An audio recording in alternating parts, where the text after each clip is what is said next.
I give a song to make you be strong. I give a prayer to sing in your tongue. I stay in faith to please you be strong. When God it comes, nothing is wrong. I always smell the shine in your lips, cause God comes to wipe your tears. Nothing bad is good in your list, and only good things like joy and happiness. Ralom-baterianao aty raha mila papahery, raha mila fanafotenao raha Jeso Krista manakery. Raha anatin'ny ady sarotra ianao aza manafa-tsy anderery, raha sendra hoe tafitenao meo azy ny atsa sy ny dery. Mety efa kristiana mijoro ianao fa ndraindray tsy maintsy miatrika ady bana. Ndraindray filipiana katikaty renao, ndraindray kosa alefa anaty kibota. Ndraindray velombelona ery, ndraindray koa mitady tsoraka any anaty koma. Ndraindray efa zato taona mbola mitady teraka ohatriny tamin'ny andro ny Abrahama Sara.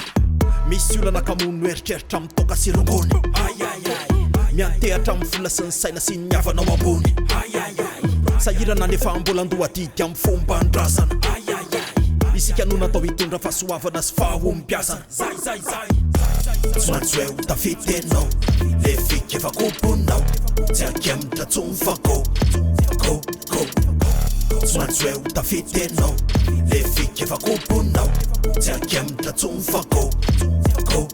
I give a song to make you be strong. I give a prayer to sing in your tongue. I stay in faith to please you be strong. When God it comes, nothing is wrong. I always smell the shine in your lips, cause God comes to wipe your tears. Nothing bad is good in your list, and only good things like joy and happiness.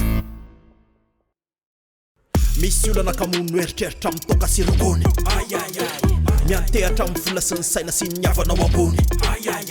Sahirana nefa mbola andohadidy amin'ny fomba andrazana. Isika no natao hitondra fahasoavana sy fahombiazana. Tsy maintsy hoe ho tafitenao le fika efa komponao, tsy akemitra tsony fa go.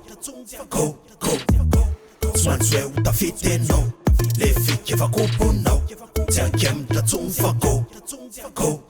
I give a song to make you be strong. I give a prayer to sing in your tongue. I stay in faith to please you be strong. When God it comes, nothing is wrong. I always smell the shine in your lips, cause God comes to wipe your tears. Nothing bad is good in your list, and only good things like joy and happiness.